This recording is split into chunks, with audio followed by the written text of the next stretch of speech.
জল ক্রমশই বাড়ছে তিস্তা নদীতে।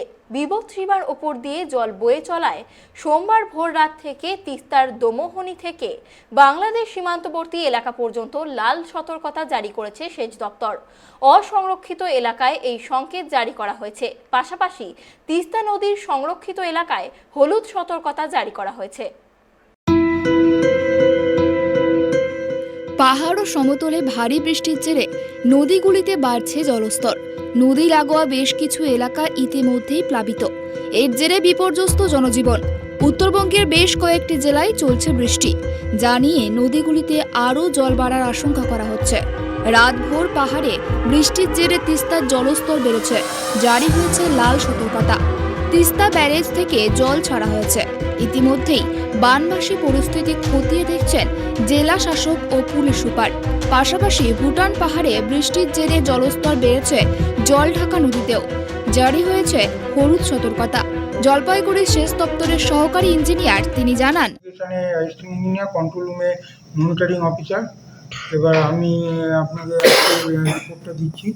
আজকে গতকালকে রাত্রি ভোর 3:30টার সময় তিস্তা দমনিতে আনপ্রোটেক্টেডে রেড সিগন্যাল পড়েছে আর প্রোটেক্টেডে ইয়েলো সিগন্যাল পড়েছে, যার লেভেল হচ্ছে 85.95। ঠিক আছে, তিস্তার জলের লেভেল 85.95। এবার আর হচ্ছে আজকে সকালবেলায় ইয়েতে আপনার প্রোটেক্টেডে NH 31 ক্রসিংয়ে জল ঢাকার উপরে প্রোটেক্টেডে ইয়েলো সিগন্যাল পড়েছে। সেটা হচ্ছে আজকে সকালবেলায়, এখানে লেখা হয়নি নাকি, আজকে সকালবেলায় পড়েছে 7:35 NH 31 ক্রসিংয়ে জল ঢাকা রিভারের উপরে। ঠিক আছে, আর ইয়েলো সিগন্যাল যেটা ইম্পোজ ছিল এর আগে NH 31 ক্রসিংয়ে, ওটা ইম্পোজই আছে। কারণ জল বাড়ছে সমানে, আমরা সিগন্যাল উঠাতে পারিনি। উঠালে পরে আবার ফেলতে হবে, উল্টো করলে আবার ইম্পোজ করতে হবে। সেই জন্য আমরা রেখে দিয়েছিলাম। একদিকে ভালো হয়েছে, রেখে দেওয়ার জন্য আজকে আবার সিগন্যাল ওখানে পড়লো, ইয়েলো সিগন্যাল প্রোটেক্টেডে ইয়েলো সিগন্যাল পড়লো, সেটা আমরা ফেলে দিয়েছি। তিস্তার জল ঢুকে প্লাবিত হয়েছে জলপাইগুড়ির শহর সংলগ্ন সারদাপল্লী সুকান্তনগর এলাকা। বাসিন্দাদের সেখান থেকে সরিয়ে আনা হয়েছে। জলপাইগুড়ি সদর, রাজগঞ্জ, ময়নাগুড়ি, ক্রান্তি ব্লকের মধ্য দিয়ে বয়ে যাওয়া তিস্তা নদীর নোয়ামারি, চাপাডাঙ্গা, নন্দনপুর, পাতকাটা সহ বেশ কিছু নিচু এলাকার অন্তত 10,000 মানুষকে নিরাপদ স্থানে সরিয়ে আনার প্রক্রিয়া চলছে। এদিকে ভারী বৃষ্টির জেরে বন্যা পরিস্থিতির সৃষ্টি হয়েছে জলপাইগুড়ি জেলার মালবাজার, ক্রান্তি ও ময়নাগুড়ি ব্লকের বিস্তীর্ণ এলাকায়। সবথেকে খারাপ পরিস্থিতি ক্রান্তি ব্লকের বাসুরসুবা এলাকায়। স্থানীয় মাস্টারপাড়ার মাটির বাঁধে প্রায় 50 মিটার অংশ তিস্তার জলে তোড়ে ভেঙে গিয়েছে।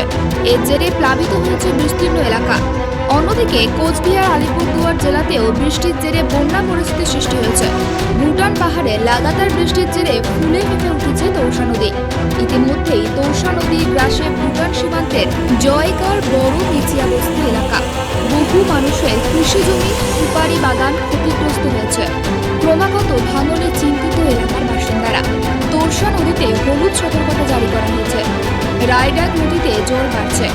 পলিমারি এলাকায় ক্ষতিগ্রস্ত হয়েছে বাঁধ। ডুডুয়া, জলঢাকা, মুজনাই নদীতে জল বাড়ছে। বিভিন্ন এলাকা প্লাবিত হওয়ার আশঙ্কা রয়েছে। মাথাভাঙায় মাসনাই নদীতে জলস্তর বেড়েছে। জলপাইগুড়ি থেকে সুরজিৎদের রিপোর্ট, ট্রাইব টিভি।